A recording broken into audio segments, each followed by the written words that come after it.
Mesdames et messieurs, bonsoir. Bienvenue sur Presse TV en direct depuis Téhéran. Nous sommes très ravis de vous retrouver pour une nouvelle édition du débat en ce mercredi 28 septembre 2016. Le Premier ministre libyen, Fayez al-Sarraj, a été reçu mardi à l'Élysée par le président français François Hollande. À l'occasion de cette visite, François Hollande a comparé la situation en Libye à celle de la Syrie. Et il a assuré que la France ne ménagera aucun effort pour empêcher que la Libye connaisse le sort de la Syrie. Toujours dans ce contexte, le président français a apporté son soutien à l'initiative du Premier ministre libyen pour la formation d'un gouvernement d'union nationale, alors que, selon de nombreuses informations, la France, en effet, ne cesse de soutenir les forces rivales en Libye. Cette visite du Premier ministre libyen en France intervient au moment où, en effet, la Libye connaît à l'heure actuelle une impasse politique et des développements, notamment des développements militaires dangereux. Alors, la situation en Libye depuis la chute de Muammar Kadhafi et plus précisément depuis l'intervention militaire occidentale, en l'occurrence française, s'est détériorée au point que le groupe terroriste Daesh, en effet, a profité de l'occasion pour s'implanter dans différentes régions de ce pays africain. Aujourd'hui, dans le cadre de cette émission du débat, nous allons vous parler de cette visite du Premier ministre libyen à Paris, de la situation en Libye, mais aussi du rôle de la France dans le conflit libyen. Merci de rester avec nous jusqu'à la fin de cette émission. Le Premier ministre libyen Fayez al-Sarraj a finalement répondu mardi à l'invitation lancée publiquement le 30 août par François Hollande. C'est la première fois que le chef de l'exécutif libyen se rend dans un pays européen, se plaît à noter l'Élysée pour marquer l'implication française dans la crise libyenne. À l'occasion de la visite en France du Premier ministre libyen, le président François Hollande a comparé mardi 27 septembre la situation de la Syrie, en proie à la guerre depuis 2011, à celle de la Libye, dont le gouvernement lutte contre des groupes extrémistes, en espérant que la Libye ne connaisse jamais le sort de la Syrie. Le président François Hollande a aussi réitéré le soutien de son pays au gouvernement d'union nationale en Libye dans sa lutte contre le terrorisme, soulignant que l'intérêt de la communauté internationale est d'avoir une Libye stable et sûre. La visite du Premier ministre libyen à Paris vise essentiellement à demander de l'aide afin de faire sortir le pays du chaos 5 ans après l'intervention militaire française en Libye. Ainsi étaient sur la table des négociations les difficultés de la période transitoire en Libye, l'éventuel rôle de la France dans le conflit et les problèmes de sécurité des frontières et d'immigration. Or, l'intervention occidentale de 2011 en Libye, sous l'impulsion française, fut une grave erreur, comme d'ailleurs les dangereuses prises de position de la diplomatie française lors du début de la crise syrienne. En proie au chaos et aux divisions depuis la chute de Muammar Kadhafi en 2011, la Libye compte 2 autorités se disputant le pouvoir. Basé à Tripoli, le gouvernement d'union nationale issu d'un accord parrainé par l'ONU, est reconnu par la communauté internationale. Mais dans l'Est, l'autorité rivale du général Haftar ne reconnaît pas sa légitimité et continue d'exercer le pouvoir sur de vastes portions de territoire. Alors que la Libye fait face à une impasse politique et à des développements militaires dangereux, la France soutient in fine à la fois Haftar et Sarraj. Cela traduit l'ambiguïté de la politique du président Hollande qui ne parvient pas ou ne souhaite pas imposer une ligne claire sur la Libye. En retour au plateau de l'émission du débat à l'antenne de Presse TV depuis Téhéran. Merci de votre fidélité pour cette émission. Nous sommes en ligne via Skype depuis Montréal avec M. Patrick Mbeko, écrivain, analyste politique, M. Mbeko, qui va publier le mois prochain un livre sur la Libye. Nous sommes également en ligne avec Jean-Claude Gnawa Bougoui, analyste politique et président du Conseil européen du COGEP, Congrès panafricain des jeunes et des patriotes. Je vous propose tout de suite de rejoindre M. Mbeko à Montréal. Monsieur Mbeko, bonsoir. Merci d'être en ligne avec nous. Lors de la visite du Premier ministre libyen à Paris, le président français, François Hollande, a établi un parallèle entre la situation, en effet, en Libye et celle en Syrie. Ce parallèle, qu'est-ce qu'il vous inspire? Mais le seul parallèle, d'abord merci pour l'invitation. Le seul parallèle qu'on peut établir entre la Libye et la Syrie, c'est ce chaos qui règne là. Mais il ne faut pas seulement se limiter à dire qu'il y a un chaos, il faut dire en fait comment sommes-nous arrivés là dans les deux cas, et particulièrement en Libye, donc le cas qui nous concerne. Il y a eu une intervention de l'OTAN basée sur le mensonge qui a mené à l'assassinat du colonel Kadhafi, à la déstabilisation totale du pays. Aujourd'hui, la Libye se retrouve de facto avec, vous avez parlé de deux gouvernements, mais en réalité, il y en a presque trois. Je dis presque trois parce qu'à Tripoli, il y a encore des forces qui ne s'entendent pas assez, des islamistes, y compris le gouvernement d'union nationale dirigé par le Premier ministre Farage et le gouvernement de Tobrouk, qui était jusque-là reconnu par la communauté dite internationale. Donc, à ce stade-ci, le seul parallèle qu'on peut établir entre la situation en Libye et en Syrie, c'est le chaos provoqué par les pays de l'OTAN. Merci, M. Mbeko. Monsieur Bougoui, bonsoir. La Syrie et la Libye donc, font face tous les deux à une situation chaotique, à une impasse politique, mais la question qui s'oppose, c'est justement la vision des choses du président français, François Hollande. Il a souligné, je cite, « Il est dans l'intérêt de la communauté internationale d'avoir une Libye stable et sûre ». La question qui s'oppose, est-ce qu'une telle situation ne devrait pas être prioritaire en Syrie? Surtout, mais avant de tenir mon propos, je voudrais d'abord vous remercier. Et puis, il a failli ne pas être à cette émission, étant donné que j'ai eu dans ma famille un décès, mais j'ai tenu à être là. Et je voudrais tout de suite vous dire que le congrès panafricain du COGEP n'est pas congrès panafricain des patriotes, mais c'est congrès panafricain pour la justice et l'égalité des peuples.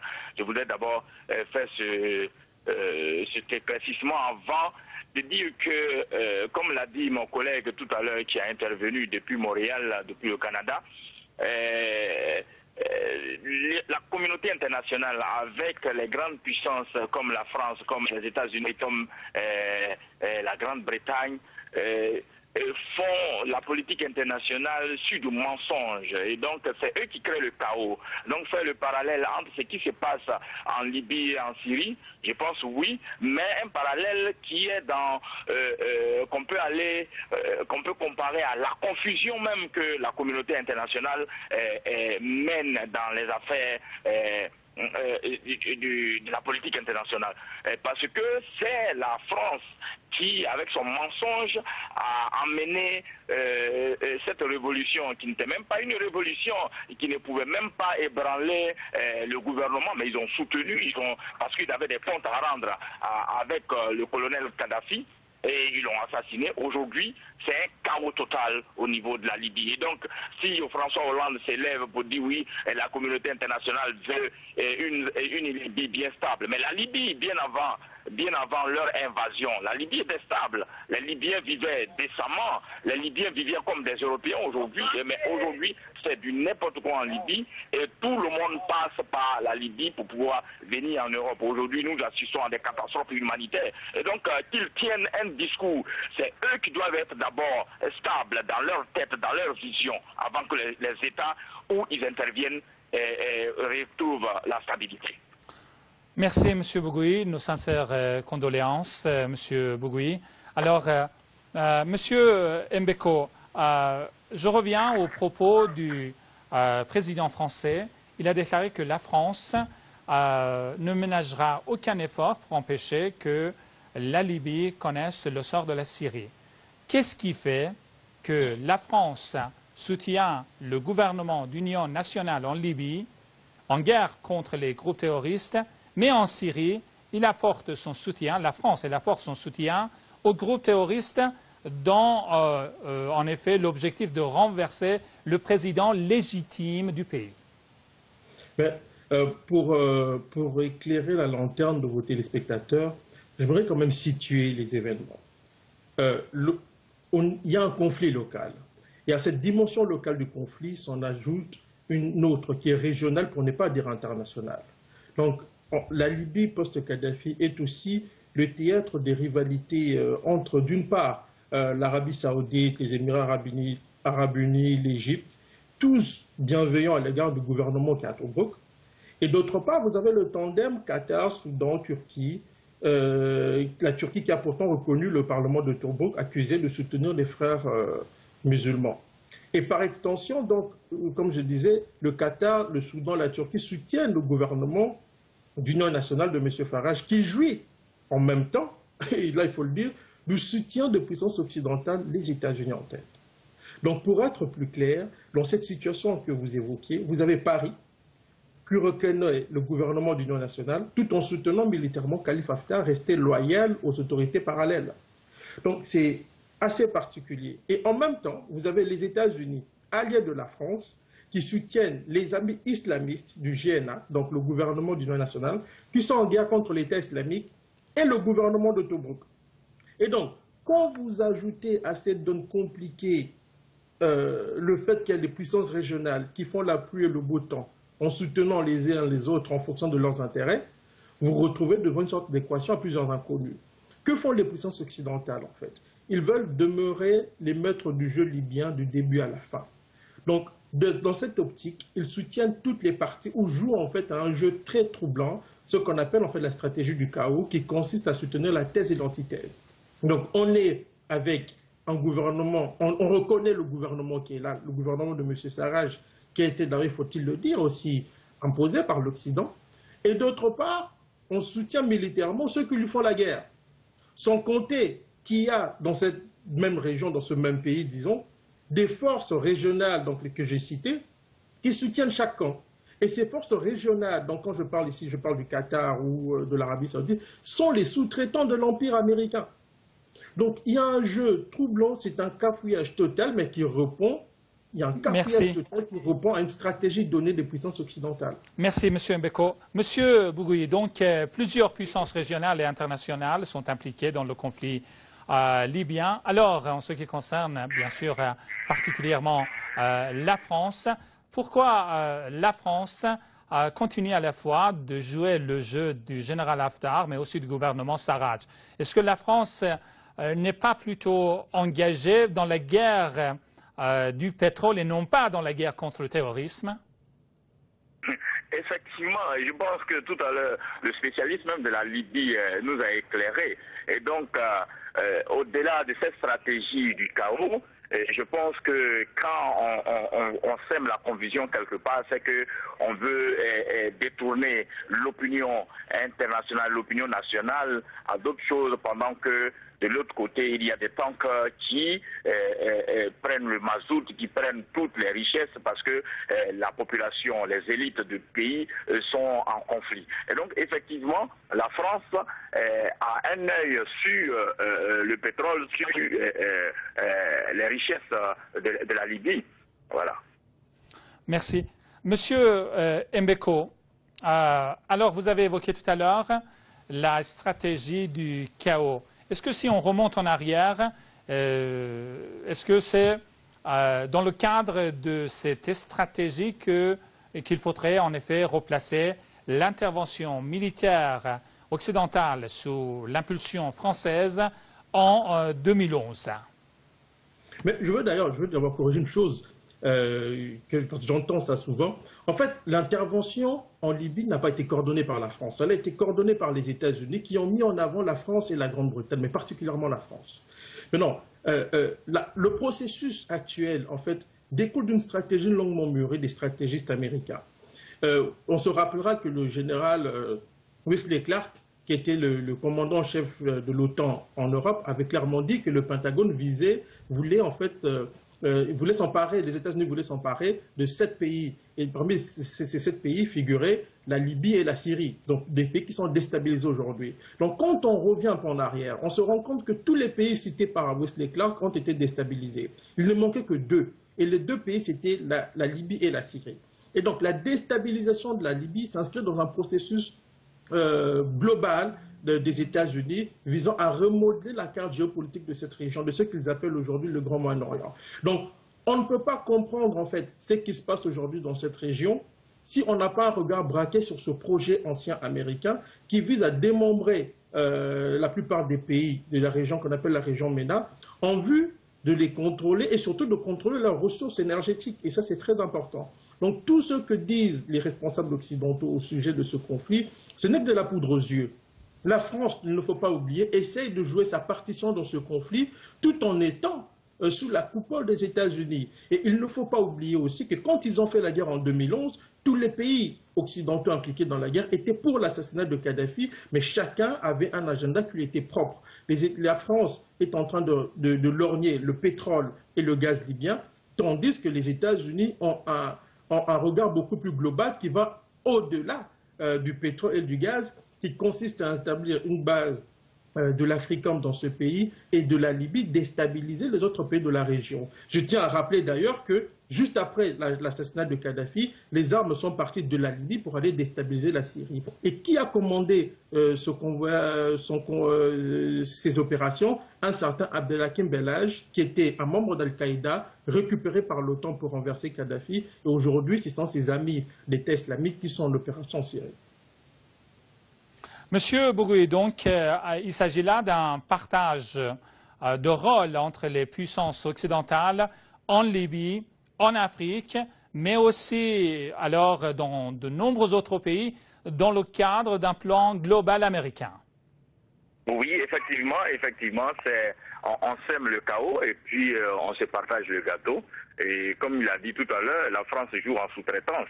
Aujourd'hui, comme l'a dit le collègue depuis Montréal, les Américains ont un plan et ce plan a été mûri depuis. Et donc, c'est le plan qui continue. Les autres puissances occidentales, c'est-à-dire européennes, sont en sous-traitance. Et donc, c'est l'heure du gâteau, c'est l'heure du partage du gâteau. Et malheureusement pour nos États, et donc tout ce qu'ils rencontrent et qu'ils créent comme conflit pour pouvoir agrémenter la compréhension ou le développement de la confusion pour que l'opinion internationale soit détournée, ne sont que des poudres aux yeux. Sinon, effectivement, c'est le contrôle des ressources énergétiques, c'est le contrôle de ce grand Orient que l'Amérique veut imposer et changer l'ordre des choses en déstabilisant la Syrie, qui est un allié sûr de l'Iran. Et il ne faut pas oublier que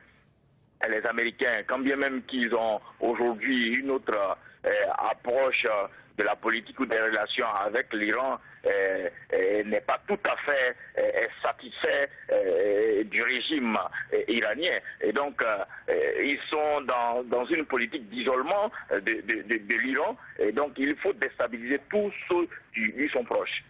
Et donc, ils sont même prêts à s'allier à ceux qui sont aujourd'hui leurs ennemis. Quand ils veulent atteindre un objectif fixé dans un pays, ils peuvent même s'allier aux responsables de Al-Qaïda.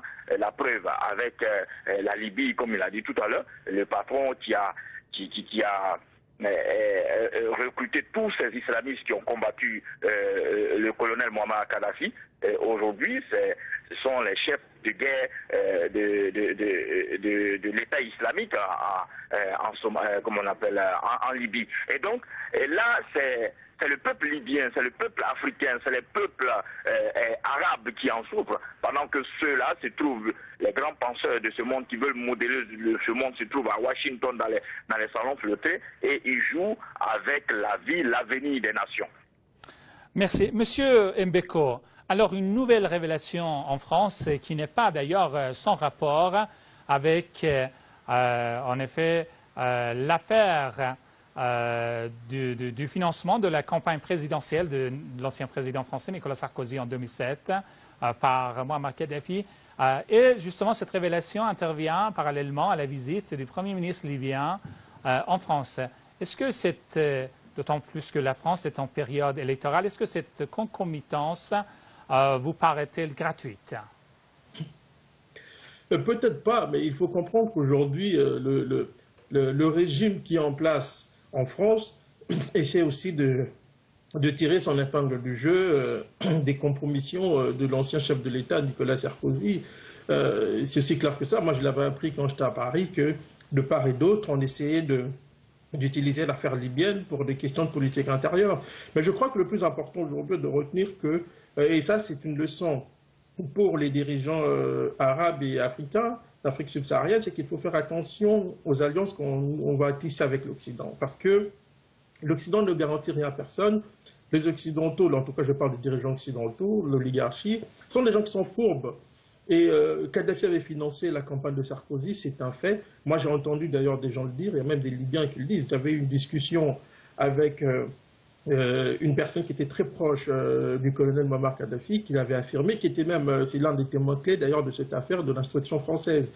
Donc maintenant, ça c'est une affaire qui concerne des Français.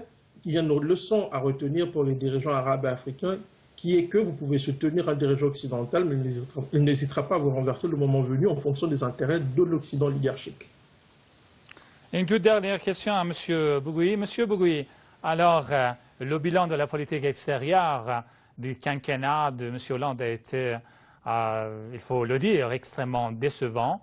Est-ce que les récentes déclarations de M. Hollande, notamment ses prétentions dans la lutte contre le terrorisme en Libye, pourront lui permettre de s'attirer l'électorat? Bon, je ne pense pas tellement, mais je pense qu'il est en train de, comme l'a dit tout à l'heure mon collègue, il est en train de tirer profit des casseroles que traîne son adversaire, son rival qui revient. Et donc aujourd'hui, il faut dire que les dirigeants occidentaux, il n'est pas le seul à avoir un bilan catastrophique. Presque tous les chefs d'État ou les dirigeants occidentaux ont une politique catastrophique. On voit le cas de Obama, son deuxième mandat était aussi catastrophique, alors qu'il nous disait qu'il allait s'inscrire dans la paix, qu'il allait s'inscrire, c'était un anti-Bush, mais quand il est venu, il a fait plus de guerre, il a fait plus de bombardements, plus d'injustice au Moyen-Orient que Bush, qui lui était directement engagé à faire ce qu'il avait à faire. Et donc Hollande, c'est la politique fourbe de l'Occident, la politique de la manipulation, de la dissimulation, tout simplement de l'oligarchie. Et donc à nous ressortissants africains qui